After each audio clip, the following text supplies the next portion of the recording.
Terima kasih Anda masih bersama kami di Bidik Casting. Di episode kedua ini kami ditemani kopi hitam khas Alor ya. Siap. Kopi hitam ini ada di tempat ini, tempat wisata ini, hutan ini, dan kita menikmatinya dengan santai. Mungkin kita seduh satu kali. Oke, baik, kita lanjut. Pertanyaan saya tadi terkait dengan permainan apa saja disiapkan di sini, Bang? Oke, kalau di sini permainannya itu ada permainan trekking sepeda, Ada trekking sepeda, trekking pendakian, halang lintang, ada halang lintang, terus plain fox, terus mini zoo, terus permainan anak-anak. Jadi kita coba kolaborasikan satu fasilitas di dalam satu kawasan itu minimal lengkap. Jadi Bapak satu keluarga datang itu ada pilihan untuk orang tua, ada pilihan untuk anak-anak gitu. Jadi mereka tidak bosan. Datang di satu tempat itu tidak bosan. Tidak bosan. Ya. Jadi dengan sedikit saja mereka datang, tapi bisa dapat sesuatu. Jadi kita tidak hanya membangun satu-satu aja menuju saja gitu. Tapi ada permainan anak-anak gitu. Jadi anak-anak tidak bosan gitu. Tidak bosan. Nyala enggak itu? Kasih mati dulu. Nyala? Oh iya. Oke, nanti dia lanjut. Nah, terkait dengan itu, saya lihat banyak permainan. Nah, sudah berapa pejabat sih yang ke tempat ini?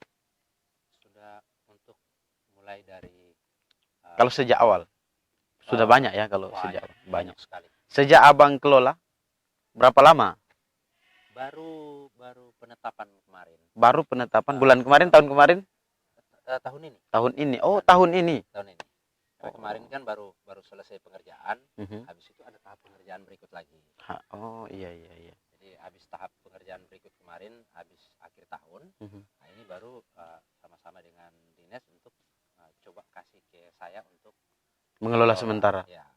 Nah, daripada terbengkalai. Tempat ini siapa saja dengan latar belakang apa saja bisa ke sini? Sebenarnya siapa saja. Bahkan ini sebenarnya edukasi. Berarti memang mesti ada kolaborasi nih dengan sekolah-sekolah atau gimana? Harus. Oh, kalau membangun sesuatu, kalau untuk mau maju ya harus kolaborasi. Siapa saja, dengan swasta, dengan pemerintah, antar sektor, dengan sekolah-sekolah, bidang-bidang, itu harus. Itu baru bisa maju. Kalau enggak bakalan bisa. Enggak ada satu yang bisa berdiri sendiri. Oh iya. Terkait dengan itu, gimana nih? Maksudnya suka dukanya mengelola ini? Kalau suka dukanya, Abang, sini satu sebenarnya dengan tidak agresifnya orang untuk mau menanggapi ada hal baik. Itu yang saya lihat. Tapi ini untuk semua ya, siapa saja? Siapa saja, untuk semua. Artinya mereka paling tidak peka terhadap sesuatu yang baik. Iya. Saya contohkan saja, ini pintu masuk 2.000. Maksudnya? Pintu masuk untuk bayar orang. Oh iya, pintu masuk bayarnya 2.000. Nah, itu sebenarnya hal paling kecil, Bang. Itu sudah terlalu murah. Betul sekali. Tempat wisata yang iya 2.000. Sih. Terlalu murah sih memang. Jadi mau dibilang pemerintah ini sudah kasih sesuatu yang kemudahan yang besar. Cuman kita yang mungkin tidak peka. Bukan tidak peka, kurang peka. Lebih tepatnya kurang peka tentang hal baik yang disiapkan ini. Contoh, saya di daerah luar, saya kan lama di rantau. Itu sesuatu yang dibangun, jangankan pemerintah, swasta, itu langsung dikeroyok, diberondong-berondong itu. Betul. Ya, langsung dibikin paket, ada program kayak gitu. Tapi setahu kita biasanya di luar itu memang pemerintah mengajak masyarakat luas untuk kerjasama atau dalam hal ini di pihak ketiga kan, dan diberikan tanggung jawab penuh. Nah, apakah memang susahnya di SDM atau gimana sih? Kok sampai sekarang kalau kita melihat sepintas ini terbengkalai kemarin ya. Bahkan ada bangunan yang sudah tidak layak. Mungkin dengan inisiatif itu juga Bang Agung mau untuk sementara waktu ini kelola ini dengan segala potensi yang dimiliki? Kalau saya lihatnya begini Bang, uh, kalau saya pakai prinsip seperti teman-teman yang sebelumnya, yang setelah habis dibangun, habis itu dibiarkan, sayang. Kapan kita alur mau maju-maju?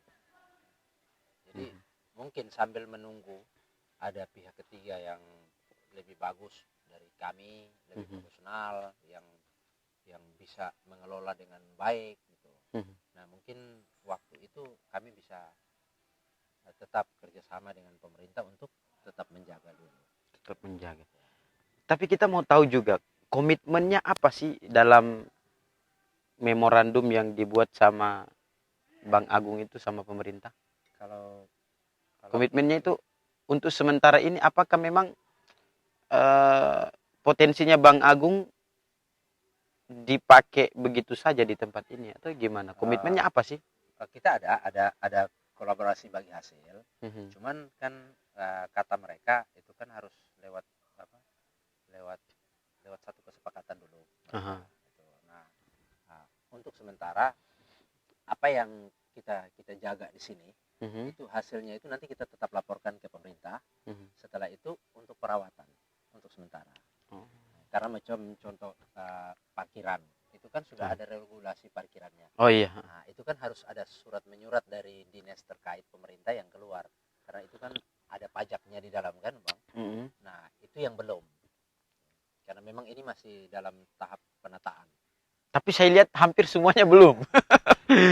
Karena hal kecil yang seperti tadi disebutkan masuk dengan bayar 2.000 yang paling kecil mungkin seluruh dunia kalau. Nah, ini juga belum maksimal. Kira-kira Bang, dengan potensi yang bagus sekali kalau saya lihatnya ini hutan yang potensinya luar biasa ke depan. Kira-kira apa yang membuat masyarakat itu belum peka datang ke tempat yang punya potensi luar biasa ke depan ini? Dan juga pihak ketiga. Kan gini, logikanya pihak ketiga itu mau kelola kalau keuntungannya ada, banyak bahkan. Nah, tapi kalau kita lihat kondisi sekarang, itu belum ada yang tertarik. Kira-kira apa masalahnya itu? Kalau menurut Bang Agung sendiri selama ini kelola tempat ini gimana? Menurut saya itu mungkin larinya ke ajak kerjasama kali antar lintas sektor contohnya. Jadi selalu ada contoh macam gini. Kalau setiap acara sudah pemerintah sudah bangun nih, ada satu nih, semua anggap saja lah semua sektor sudah bangun nih, tapi semua sektor nanti ada kegiatan atau sekolah-sekolah ada kegiatan dia orang buat di bangunan sekolah, ya sama saja mendingan nggak usah bangun. Iya kan? Jadi harusnya kalau menurut saya kalau sudah dibangun nih, ini kan pemerintah nih yang bangun nih, kita kegiatan apa ya diarahkan ke sini. Nah, kenapa tidak? Gitu. Contoh kita di Batam, itu ada satu kawasan hutannya tidak terawat. Jadi ada swasta yang masuk dan dia coba bersihkan. Setelah itu dia bikin mini zoo, kebun binatang. Terus ada tempat-tempat duduknya, ada kafenya, itu dibuatnya bagus lah. Sedemikian ditata apa adanya. Tapi langsung ditangkap oleh sekolah-sekolah. Dengan sendirinya sekolah-sekolah itu langsung tangkap. Dinas pendidikan langsung.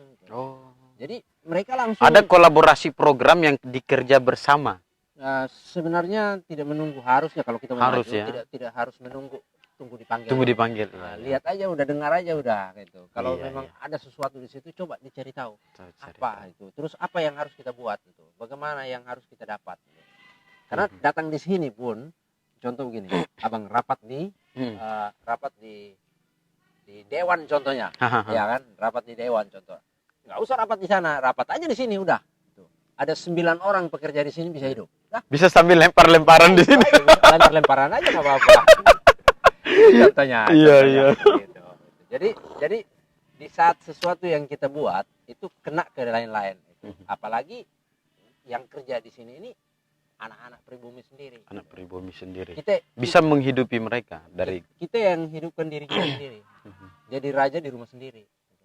Tapi kalau kita sendiri yang tidak mau dalam tanda kutip ya sama saja. Nah, tadi itu belum peka dalam hal ini kolaborasi setiap orang untuk bagaimana caranya merawat tempat ini.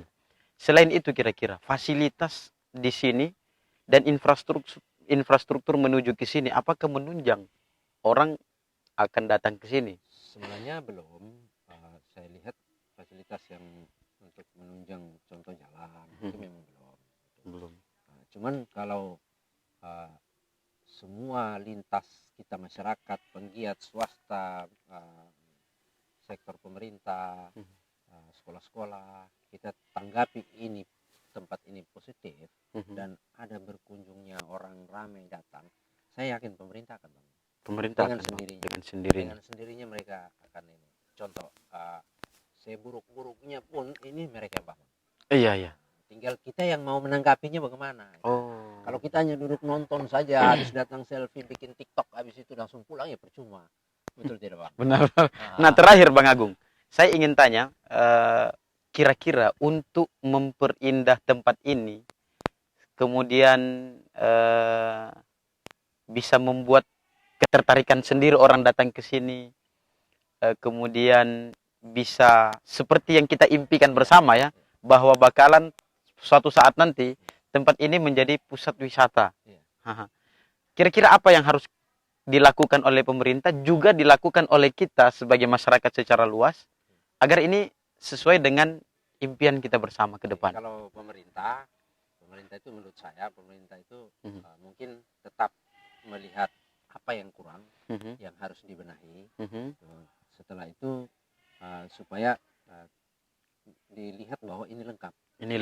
Contoh, pagar belum sampai ujung, harus dipagarin gitu, supaya pengunjung yang di sini merasa nyaman gitu. Terus lopo yang rusak harus dibenahi gitu. Perkunjungannya terlalu full, kurangnya lopo harus dibangun. Nah, terkait itu saya ingin memperjelas lagi, kira-kira dengan yang disebutkan tadi, agar indah, nyaman, dan orang datang, kira-kira butuh biaya berapa sih untuk membangun itu? Kalau estimasi saya, estimasi yang maksimal lah.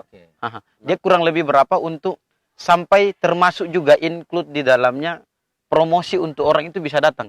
Maksimal 1 miliar. 1 miliar lagi. Kalau ini tempat mau baik. Kalau ini 6 hektar. 6 hektar. Itu sudah include promosinya, sudah fasilitas di dalamnya? Sudah semua. Sudah semuanya. Asal dikelola dengan baik. Saya kira kalau 1 miliar itu masih sedikit untuk tempat ini. Tetapi Bang Agung bisa jamin ya dengan... Karena begini, Bang. Itu timbangannya seperti apa? Timbangannya begini, Bang. Kita harus melihat feedback balik. Ya, feedbacknya. Pemerintah boleh saja saya mungkin keluarkan 10 miliar. Tapi kalau daya beli masyarakat, feedback balik dari tempat ini juga minim, ya kan nggak mungkin. Betul ya. Jadi kita seiring sejalan. Kita boleh memulai dengan itu tadi. Ya, boleh memulai dengan itu, yang dia punya kopsnya itu bisa untuk berjalan dulu. Oh. Setelah itu sambil seiring sejalan, daerah ini semakin berkembang, orang sudah mulai makin berkunjung, orang luar mulai datang. Kan kita tidak tahu.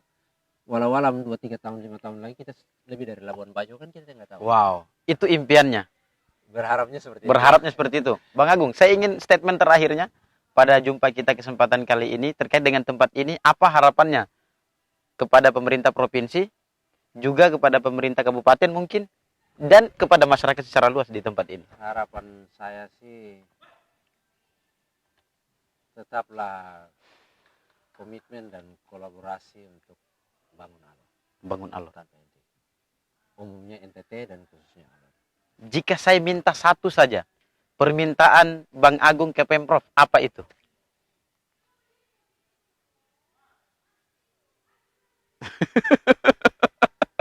Karena tempat ini milik Pemprov. Jika saya minta satu saja, apa yang Bang Agung pengen minta ke Pemprov NTT? Jangan pernah berhenti untuk bangun alor. Jangan pernah berhenti? Karena anak-anak alor siap untuk eksekusi. Wow. Jangan pernah berhenti bangun alor, karena anak alor siap eksekusi. Mereka punya semangat untuk membangun. Hanya untuk membangun. Kesempatan saja. Berikan kesempatan kepada teman-teman anak-anak alor, dan itu pasti dieksekusi. Pasti. Anak-anak alor saya yakin mereka semua bisa, semuanya, termasuk abang juga bisa. Siap. Kalau dikasih kesempatan pasti bisa, pasti. Oke, baik. Di jumpa kita kesempatan hari ini, saya kira podcast kita sampai di sini. Kita akan mengunjungi tempat-tempat permainan sebagaimana yang disampaikan Bang Agung tadi. Tetap di BD Casting. Salam damai dari Nusa Tenggara Timur. Assalamualaikum warahmatullahi wabarakatuh.